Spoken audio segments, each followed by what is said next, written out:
So, I don't even know how to begin telling this story, but I've got to get it off my chest. It started out like any other family helping family situation, but it didn't stay that way for long. And what happened next? Well, that's the part that got me shaking my head and thinking, what the heck did I just do? Let's rewind a bit. For the past 6 months, I've been financially supporting a few of my family members, mostly my parents and my older sister, Jess. The economy hit them hard, and while I'm not rolling in cash, I'm doing all right in my job. I'm in my late 20s, and I've always been close to my family, so it seemed like the right thing to do. I paid their bills, covered their rent a couple of months, even helped with groceries. You know, the usual when you're the responsible one. At first, they were thankful. They'd send me texts. We couldn't have done it without you. And you're such a blessing. But here's where it started to get weird. Slowly, those texts turned into expectations. They'd call, "Hey, can you help with the car insurance this month? We're a little tight." Then, "Can you pitch in for the heating bill? You know how it gets cold here." And then it was, "We're a little behind on the rent. Could you help us out?" And each time, I said yes, thinking I was just doing what any decent family member would do. But then, one day, I got a text from my cousin. It was just a simple, "Hey, check this out." I opened the video, and to my horror, it was a clip of my entire family talking behind my back.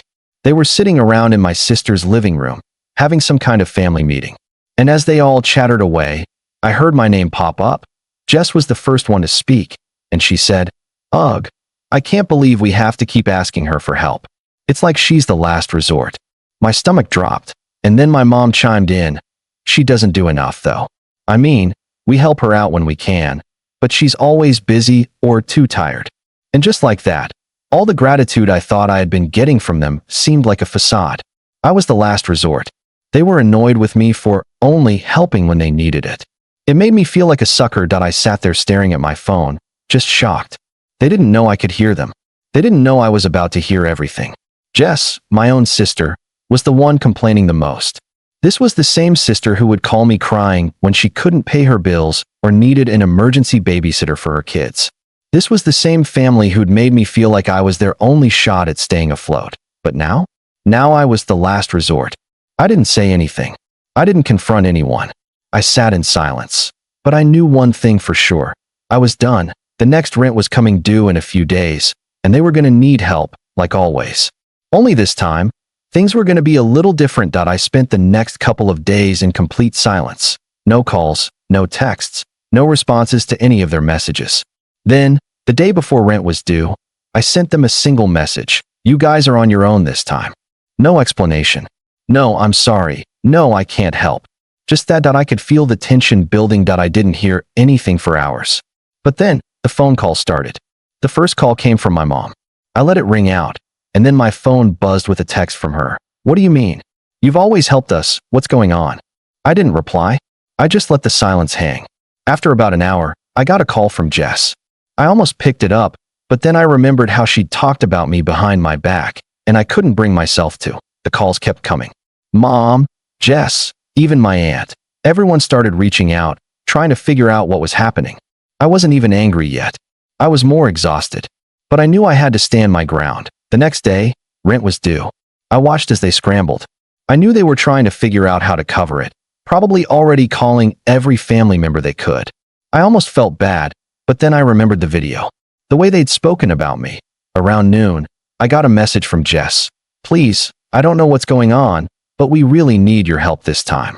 We're not asking for much, just enough to get through. Please." It stung. She still didn't get it. She still didn't understand that I had been there for them, that I had helped. But this was different. This wasn't just about the money. It was about respect. I was about to leave it at that. But then my phone buzzed again. It was a video from my cousin. I hesitated before opening it, already knowing it wouldn't be good. The video started, and it was a clip of my family, Mom, Jess, and a couple of other relatives, sitting in the living room.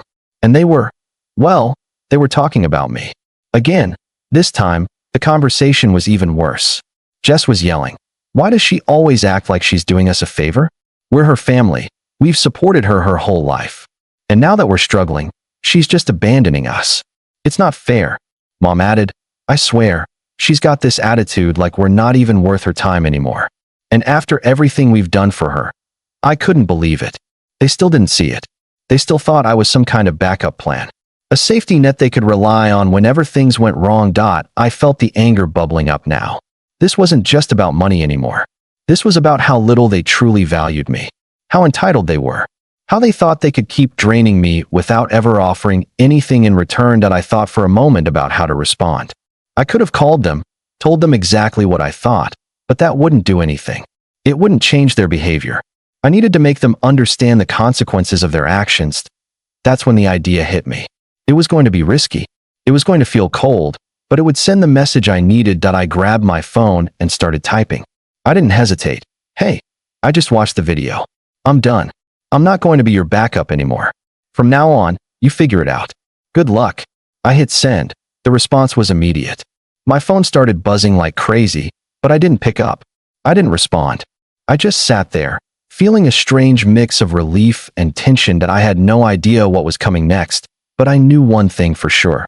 This was the beginning of something big, something that would change the way they saw me forever.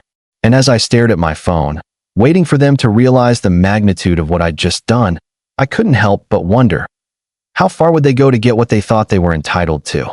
The next few hours were absolute chaos. My phone wouldn't stop ringing. Every few minutes, a new notification would pop up, texts, missed calls, voicemails. But I didn't answer. I just sat there, watching the messages flood in, feeling a twisted sense of satisfaction. They were panicking. They were finally starting to realize they couldn't always depend on me. Then, around 4 p.m., I got a voicemail from my mom. Her voice was shaky, and I could hear her trying to hold back tears. I don't understand what's happening, sweetheart. Please. You're our daughter. We've always been there for you, haven't we? Why are you doing this now? What's going on? I could feel the weight of her words, but I didn't budge. I wasn't going to let them guilt trip me anymore. I wasn't going to be their doormat. A couple of hours later, Jess sent a long message, filled with all the things I didn't want to hear. You know what, fine. If you want to be a selfish asterisk, then do it. But don't come crying when you realize how much you've hurt us. We're your family. We've done everything for you. And this is how you repay us? I thought you were better than this. I read the message. The anger was still there, but now it was mixed with a sense of bitterness. She still didn't get it. She still thought that because we were family, I owed them everything. The next morning, I got a text from my aunt. She had somehow gotten involved, probably after hearing about the situation from Jess. The message was more direct. This is crazy. What happened to you? Why are you being so heartless? You're acting like you owe us nothing when you know damn well we've been there for you. This is not how family acts. I was done. I felt like I'd said everything I needed to say, but it didn't stop there. That afternoon, I was at work when I got a call from my boss. He told me there had been an urgent message from my mom and Jess, something about an emergency. They had even gone as far as calling my workplace to track me down. I could feel my blood starting to boil. This was getting out of hand. But the worst part? I wasn't sure how far they'd go to make me cave. That's when the final straw came. I got a text from my mom saying, "We need help or we're going to lose everything. If you don't help, you're not just letting us down, you're ruining our lives. Do you really want to be responsible for that?" I sat there, staring at my phone, my hands trembling. I wanted to help. I really did. But everything about this was so twisted now, so unfair. I thought about how my family had treated me, how they'd taken advantage of my kindness. And then I remembered the video my cousin had sent me, the one where they'd called me the last resort, the one where they'd complained about how little I'd done, even after all the money I'd given them. The guilt wasn't there anymore. I wasn't going to be their fallback anymore. But how was I supposed to make them understand? How was I supposed to make them feel the pain of what they'd done? And then it hit me. If they wanted to see what real consequences looked like, I would show them. Not with words, but with actions that I didn't know what was going to happen next. But one thing was certain, this wasn't over. It was just beginning. The days that followed were tense. My family tried to reach out every which way they could. Texts, calls, even emails. I wasn't responding. I wasn't going to break, not this time. And slowly, it seemed like they were starting to feel the weight of what they'd done. I could tell they were desperate. Jess started sending me videos of her kids, trying to tug at my heartstrings. The usual, "Look what you're doing to us" routine. But it didn't work anymore. The guilt had stopped working a long time ago, but what did get to me, surprisingly, was a message from my dad. He hadn't said much up until now. He wasn't the type to confront me directly, But when I read his message, it felt different. I don't know what's going on, but I raised you to be better than this. You've always been there for your family. Don't let pride get in the way of what's important. The words stung. They hit harder than I expected because deep down, I knew I'd always been the one to fix everything. I was the one who kept it all together, even when they didn't appreciate it. But still, I didn't respond. Then, one evening, I got a call from my cousin again. I almost didn't pick up, but I was curious. He'd always been the level-headed one in the family, so I knew he might be the one who'd see things from my side. "What the hell is going on?" he asked bluntly as soon as I answered. "Everyone's losing it over here. Your mom's a mess. Jess is threatening to kick you out of the family group chat. Are you seriously doing this to us?" His words hit me differently. This was family, my family, freaking out because I had finally said no. And for what? For refusing to continue letting them walk all over me. "You guys really think you're entitled to my help," I said, my voice steady but cold. "I'm not going to keep rescuing you when you've never learned to stand on your own." He sighed on the other end. "I get it. But don't you think you're overreacting? We're just asking for a little help, just this one last time. You can't just abandon us." "You think I'm abandoning you?" I snapped. "You've been using me for months, taking everything I give without so much as a thank you. And now you want me to help again? What would you have done if I hadn't been there? How long do you think I can keep doing this?" There was a long pause. "Look," he said, "I'm not going to sugarcoat it. We're all messed up right now. But maybe, just maybe, you're punishing the wrong people. You're punishing your family." I didn't respond right away. His words lingered in the air like a cloud of doubt. But I couldn't let myself second-guess this decision. I'd already made it. I was done being the fallback plan. The next morning, I found out that things had gotten even worse. Mom had apparently called a family meeting. Jess had told everyone I was being selfish, and now they were trying to get me to feel bad for them, saying things like, "She's turning her back on us." But then, just as I was about to shut it all out and ignore the chaos, something happened that made everything escalate. I got a call from my landlord. "We're going to need that rent payment by the end of the day, or we'll have to start eviction proceedings." They said that. I felt my stomach drop. I knew the situation was getting dire for them, but this was bad. And I knew, without a doubt, that they would come to me at the last minute, expecting me to bail them out again. But this time, I wasn't going to that. I decided to do something drastic. Something that would make them realize that their actions had consequences. That I hung up the phone and sent my mom one last text. "I'm not your safety net anymore. You're on your own. I've done enough." The waiting began. That I didn't know how they'd react. I didn't know if this was the end of it all or the beginning of something much worse. But the one thing I knew for sure was that I had finally taken back control. And as I sat there, staring at my phone, waiting for the fallout, I couldn't help but wonder, how far would they go to make me change my mind? Would they turn on me completely, or would this be the wake-up call they needed? The answer came sooner than I expected. The phone rang again. But this time, I wasn't sure if I was ready for what was coming. I stared at the phone screen, watching as it buzzed with my mom's name flashing across the display. I hesitated. I knew this was it. The moment they either came to their senses or went full-on nuclear. I took a deep breath and answered, bracing myself for whatever was coming. "What?" Her voice was barely audible, shaky, like she couldn't believe what had just happened. "Why are you doing this? I thought you loved us." I could hear the cracks in her voice. The desperation. The guilt tripping. I almost felt bad, but I had to remind myself that this was exactly what they did to me every time I helped. They made me feel like I owed them everything. But I didn't. Not anymore. "I do love you, Mom," I said quietly. But love doesn't mean constantly enabling people to make the same mistakes over and over again. You've never learned how to stand on your own, and I can't keep being your crutch. The line was silent for a few seconds, then she whispered, "But your family. You're our family. You're supposed to help." "And I have." I snapped, the frustration rising again. "I've been helping you for months. Hell, for years. But I'm not doing it anymore. You've had enough of my help. It's time you learn how to fix things yourself." She went quiet again, but I could hear her trying to keep it together. "You're punishing us, your family, like we're strangers to you. How could you just turn your back like this?" I felt the weight of her words, but I stood firm. "I'm not punishing you. I'm setting boundaries. I've done enough. And now, you need to face the consequences of what you've been doing. I'm not going to fix it for you this time." The call ended with her barely saying goodbye. I didn't feel a sense of relief, though. It wasn't over yet. They weren't just going to let me walk away like that. They were going to fight back, and fight back they did.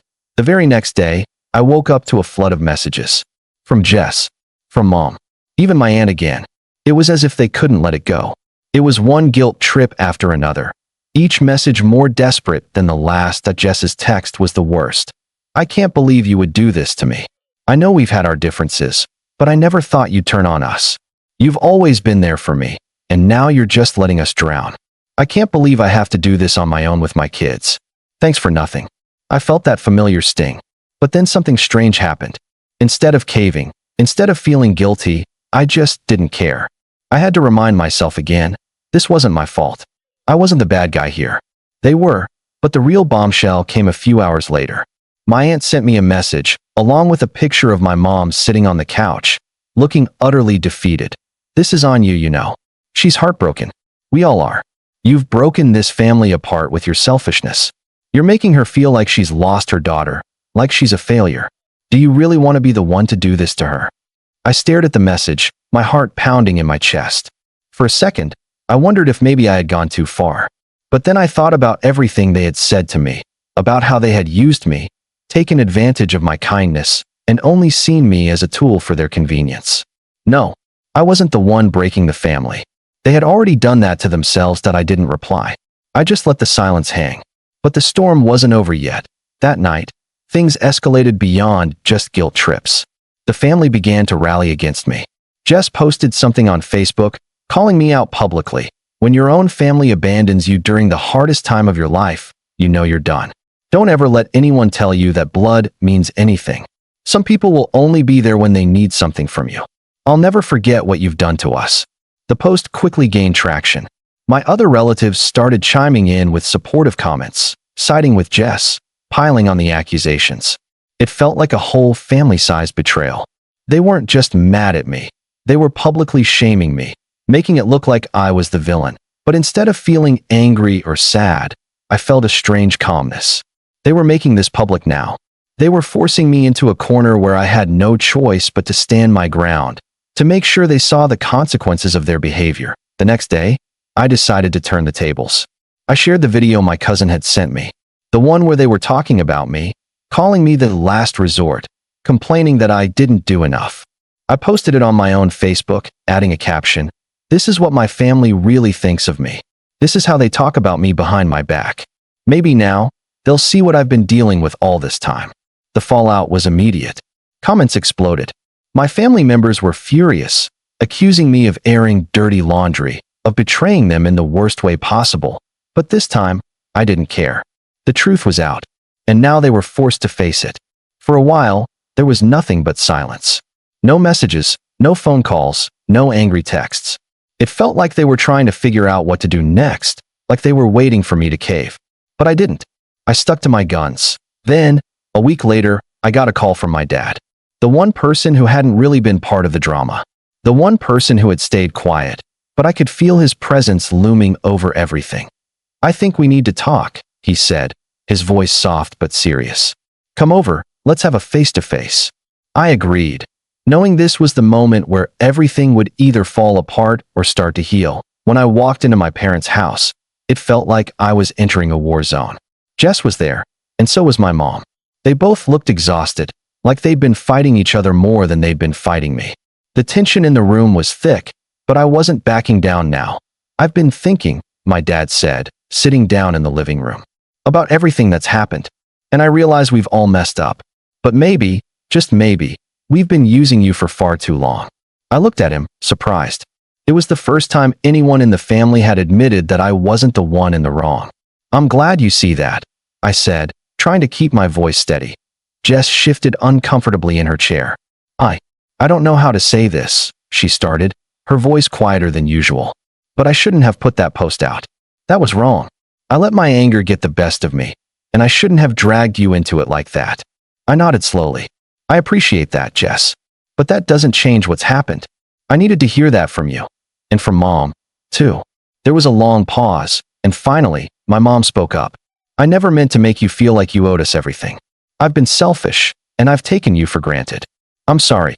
I couldn't believe it." After everything, she was finally admitting it. But even with the apology, it didn't erase the pain.